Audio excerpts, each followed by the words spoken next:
L'éducation des parents, non, l'éducation des parents, oui, il faut qu'ils soient éduqués aussi, l'éducation des enfants. Et si l'école ne suffisait pas, c'est le thème dont nous débattons avec M. Zabi Frédéric, qui est psychothérapeute, c'est cela? Et Éducateur familial. éducateur familial. Nous avons débattu en long et en large, et à ce stade-là, on a bien compris qu'il fallait une éducation à la base des parents également. Et que le parent pouvait mettre au monde, pouvait élever, mais il ne pouvait pas forcément éduquer. C'est cela. D'autant plus que lui-même aurait peut-être besoin d'une petite formation complémentaire pour avoir les aptitudes d'éduquer. C'est ça. Et comment on peut s'acquérir cette formation complémentaire? L'auto-éducation, par exemple, c'est la première source. C'est-à-dire que quand on attend, par exemple, un événement comme la venue d'un enfant, on se prépare à cette venue-là. On peut acheter des livres, on peut acheter des magazines qui en parlent, qui nous donnent des pistes. On peut fréquenter des écoles, même si ce n'est pas forcément des facultés de psychologie, mais au moins on peut, des écoles comme certaines que moi je connais, où moi j'interviens, on peut avoir un minimum, un petit bagage qui nous prépare à assumer la charge parentale. Parce que être parent, je vous assure, madame, ça s'apprend. Mais il y a beaucoup de personnes qui n'ont pas appris et puis qui sont, je pense, qui ont mené leurs enfants à bon port. Comment ça se justifie? Vous savez, c'est une conjugaison de plusieurs facteurs.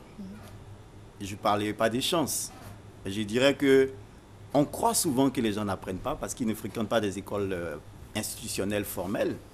Mais ils peuvent avoir un bagage qu'ils ont acquis à l'école de la vie. Parce que, comme je vous l'ai dit, éduquer, c'est donner des valeurs.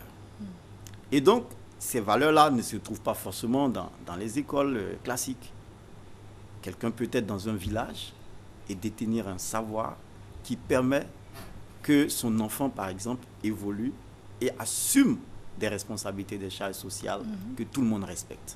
C'est possible. Donc, si ça arrive, ben, on ne va pas juger très facilement pour dire que la personne n'a pas eu besoin d'aller à l'école. Mais comme je vous le disais, je mettais en parallèle l'éducation en ville et l'éducation au village. Aujourd'hui, on a tendance à balayer du revers de la main tout ce qui se passe dans nos sociétés traditionnelles. Mais il y a beaucoup de choses qui sont là-bas, qui se faisaient, qui étaient bien. Par exemple, l'enseignement de la notion de patience, du respect de la hiérarchie. Ça, c'est des choses qui ne s'apprennent pas forcément dans une classe. Tout à fait. Mais ça s'apprend à la maison. Quand votre enfant, vous faites manger vos enfants ensemble, et les enfants, par exemple, le plus jeune de la famille prend de l'eau dans un bol et il tend ça à chacun de ses grands frères qui se lave la main, avant son tour, quand il sert la nourriture et qu'il est le dernier à se servir, madame, ça lui apprend le sens de la patience et du respect de la hiérarchie. À force de répétition, quelqu'un qui a été éduqué dans ce moule-là, quand il grandit, il devient quelqu'un qui respecte naturellement. Alors qu'aujourd'hui, nous, on formate nos enfants dans un autre moule. Chacun a son assiette. On grandit avec ça. Et quand les enfants ont 20 ans, on s'attend à ce qu'ils soient naturellement des gens solidaires. Ça me surprendrait qu'un enfant qui a grandi dans ce contexte-là, qu'il fraternise très facilement. C'est vrai que l'éducation, c'est quelque chose, par exemple, j'ai passé beaucoup d'années de ma vie en Europe. Avant de revenir en Côte d'Ivoire, j'étais un peu surprise quand j'ai eu des enfants, que tout le monde voulait que les enfants appellent tout le monde tonton et tanti. Parce que de là où je venais, là où j'ai grandi, c'est monsieur et madame. Vous n'avez pas de lien de sang, donc c'est pas tonton, c'est pas tanti. Et du jour au lendemain, moi mes enfants au début, je leur disais non, c'est monsieur, c'est madame, madame tant. Mais les personnes m'ont ramené à l'ordre en disant mais tu nous fais honte, mais c'est mon enfant et tout. Donc j'ai eu un temps d'adaptation pour comprendre qu'en fait c'était contextuel. Et c'est vrai que ça, c'était par rapport à l'éducation que j'ai reçue. Et c'est ce que je voulais transmettre. Mais la réalité m'a ramené aux normes de l'environnement. Donc c'est vrai que le parent également a besoin à un moment donné de tenir compte de l'environnement et puis de lui-même se faire éduquer. Absolument, madame. Absolument. Et c'est ce que je disais tout à l'heure. Souvent, on a tendance à croire que, par exemple, les valeurs qui sont importées sont les meilleures, alors que ces valeurs qui sont importées en Côte d'Ivoire, ici, par exemple, les écoles étrangères en griffe, qui se retrouvent sur notre territoire, la plupart des gens qui sont nantis y envoient leurs enfants. Mais ces enfants-là, quand on les forme, ils sont destinés à quelle société? À la société de là où l'école vient ou bien à la société ivoirienne? S'ils sont destinés à travailler dans un contexte ivoirien, mais c'est totalement inadapté. Mais les parents ne s'en rendent pas compte. D'accord. par exemple. Très bien, je pense qu'on a vraiment fait le tour et ce sont des pistes de solutions, hein. La discussion peut continuer chez vous, mais au moins nous vous avons interpellé sur ce qui devait être. Alors quel est votre contact? Comment on vous joint? Madame, j'ai 2 contacts. Je suis au 07 65 29 27 et au 01 38 38 encore 51. On peut reprendre s'il vous plaît? 07 65 29 27 et 01 38 38 51. Je vous remercie infiniment. Merci beaucoup, madame. D'accord, monsieur Zabi Frédéric. C'est ça. Très bien, je vous remercie et puis on vous retrouve, je suis persuadée, dans quelques jours. Merci beaucoup, madame. Merci à très à bientôt. vous. Ça À serait un bientôt. plaisir pour moi. Merci à vous. Le moment est arrivé pour nous de recevoir nos invités, comme je le répète tout le temps, hein, qui nous viennent de la direction commerciale et marketing. Si vous voulez en faire partie, il vous suffit de vous rapprocher des services de RTI Publicité et vous allez faire ce qu'il faut faire et puis vous allez nous retrouver sur ce plateau. Mais juste avant, nous avons un jingle à cet effet.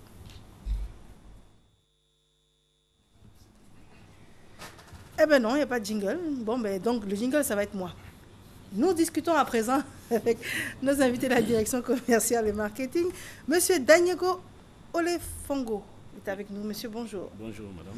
Monsieur Touré Mamadou l'accompagne. Monsieur, bonjour. Bonjour, madame. C'est la 2e édition des Journées ivoiriennes de biologie médicale. On en parle déjà depuis quelques jours. Et c'est bientôt. Hein. Ça commence demain. Oui, demain matin. Alors, en quoi ça va constituer? Cette 2e édition est copiée exactement sur le programme de la 1re édition. Et elle va consister d'abord, après la cérémonie d'ouverture, à des conférences qui seront animées par des experts et qui concernent les thématiques que nous avons prévues pour pouvoir former les professionnels de biologie, la biologie, sur la démarche qualité dans les laboratoires. D'accord, donc déjà on comprend que c'est un événement qui s'adresse aux professionnels et non pas au grand public. D'une part aux professionnels, en grande partie bien sûr, mais le public aussi est interpellé parce que nous parlons de la prise en charge de la population. Il faudrait que le public sache un peu quels sont leurs droits vis-à-vis des prestataires de soins que nous sommes dans les hôpitaux. Et quelque part, quand nous parlerons de démarche qualité, il est clair que nous parlerons de la population et il faudrait qu'elle sache que bon, dans un laboratoire, quand elles arrivent dans un laboratoire, il y a certaines choses dont elles ont droit et certaines choses peut-être dont elles n'ont pas droit. D'accord. Monsieur Touré Mamadou, la biologie médicale, qu'est-ce que c'est? La biologie médicale, en fait, pour faciliter la compréhension à l'ensemble de la population, c'est le laboratoire à l'hôpital. Le laboratoire à l'hôpital. En fait, puisque la biologie, vraiment, c'est une grande partie de la science. Donc, c'est la biologie qui est pratiquée à l'hôpital, surtout les laboratoires que vous connaissez, où on s'en fait les différents examens de sang. C'est cet ensemble-là que constitue la biologie médicale. Et il faut dire que, comme il a dit tantôt, ces journées, effectivement, c'est pour mettre la qualité sur les examens qui sont faits dans nos laboratoires. Parce que, imaginez-vous un instant, madame, qu'il y ait une erreur de diagnostic biologique. Parce que les cliniciens, ils voient un patient, ils voient l'ensemble des signes cliniques, peuvent vous prescrire des médicaments, mais ça peut ne pas être dans le bon sens. Donc ils sont obligés de s'appuyer sur le laboratoire qui pose un diagnostic de certitude pour la prise en charge du malade. Donc imaginez-vous un instant que dans ce diagnostic qui est posé par le labo, il y a une erreur, vous voyez que la prise en charge du malade, ça devient fatal. Je prends l'exemple juste d'une transfusion sanguine. Vous êtes du groupe sanguin peut-être O. Et puis, dans une manipulation, on dit vous êtes A. Lorsqu'on va vous transfuser le sang, vous savez, il y a des dégâts derrière. Donc, les gens sont allés à l'école, ils ont appris. Mais il faut continuer de former ces professionnels.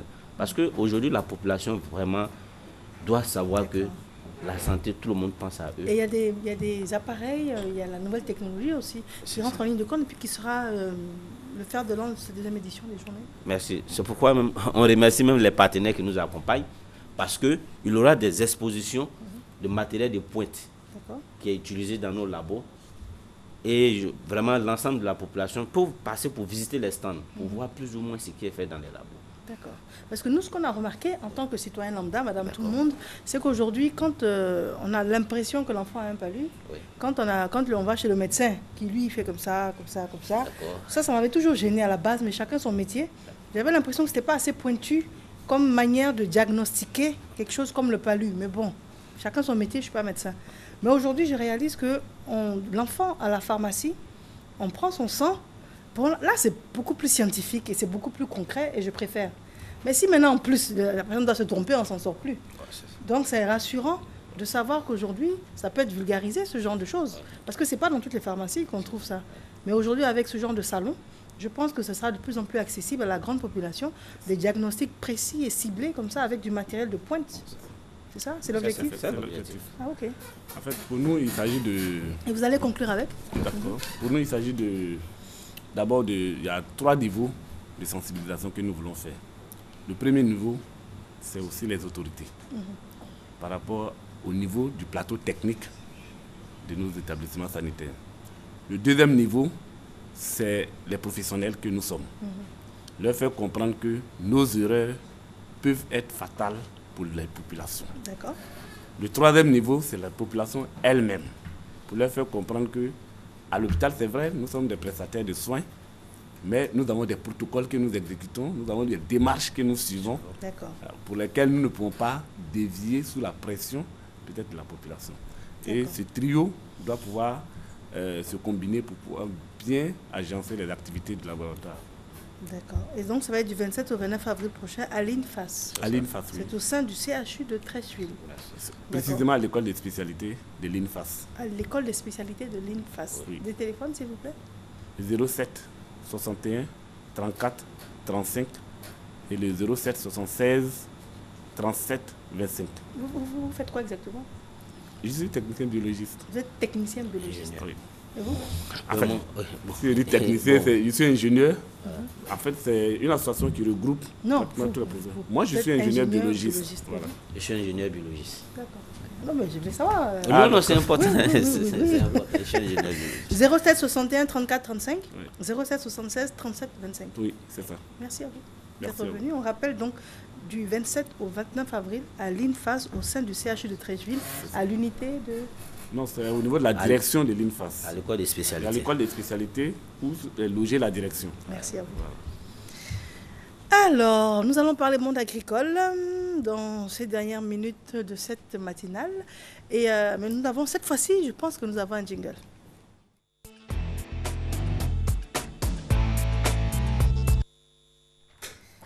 Nous sommes de retour en studio. Les dames sont installées. Alors, Madame Zamblé Lou-Irié. Madame, bonjour. Et puis, Madame Aboya Joséphine. Madame, bonjour. Bonjour. Alors, Madame Zamblé Lou-Irié, vous êtes PC à la société coopérative GG Coprovici, section Guitry. C'est cela. Et vous, Madame Aboya Joséphine, vous êtes secrétaire générale de la société coopérative GG Coprovici, section Guitry aussi? Oui. Alors, quels sont les produits que vous nous emmenez sur le plateau? Expliquez-nous. Comme vous l'avez dit tout à l'heure, que nous sommes dans le monde agricole. Donc, on voit sur ce plateau les produits agricoles. Nous avons le manioc, l'igname, la tomate africaine, la tomate des sauts de fel. Nous avons aussi le gombo, le gnagnan, l'aubergine. Nous avons fait un peu de transformation de la tiquée de l'igname que vous voyez devant vous. Nous avons du piment, nous avons l'haricot, un peu de tout ce qui regroupe le monde agricole que vous voyez sur le plateau. Et tout ça, vous produisez? Oui. Dans la zone de Guitry, là-bas? Dans la zone de Guitry, comme vous avez entendu, la GG Coprovici, c'est le groupement général des coopératives producteurs du vivrier de Côte d'Ivoire. Alors, nous avons une section qui est à Guitry. Nous avons le siège qui se trouve à Abidjan, au marché de Belleville. Nous sommes regroupés en 153 coopératives sur l'étendue du territoire ivoirien. 153 coopératives. D'accord. Alors, et la PCA, je n'ai pas encore beaucoup entendu.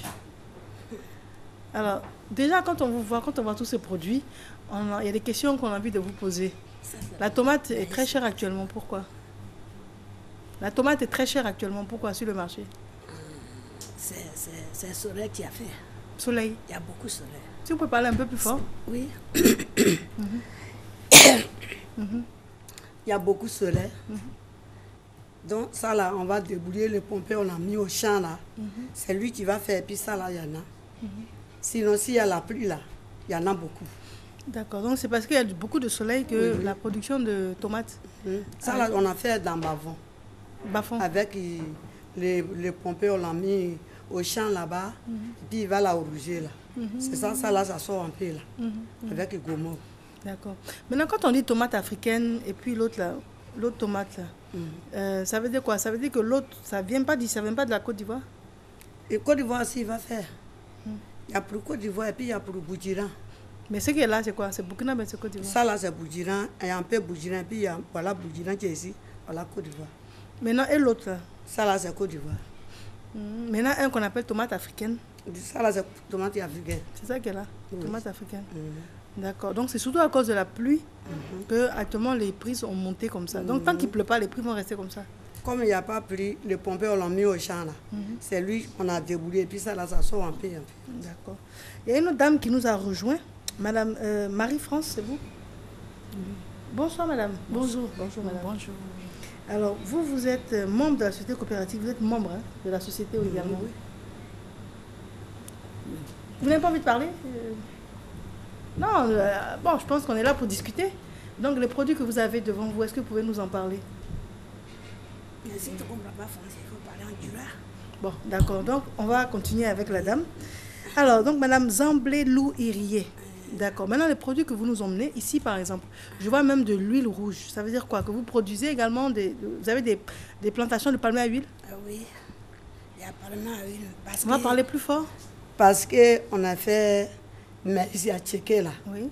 Donc, on mange avec feuille là. C'est une là, on met dedans.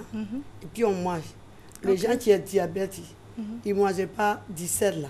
C'est ça, avec les gens qui ne mangeaient pas manioc, son pied là, ça fait mal là.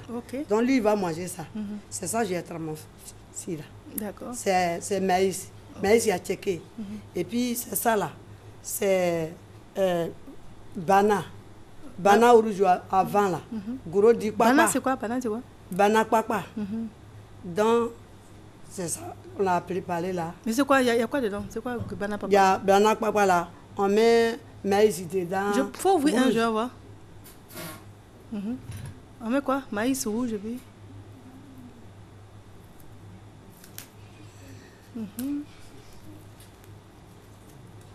D'accord.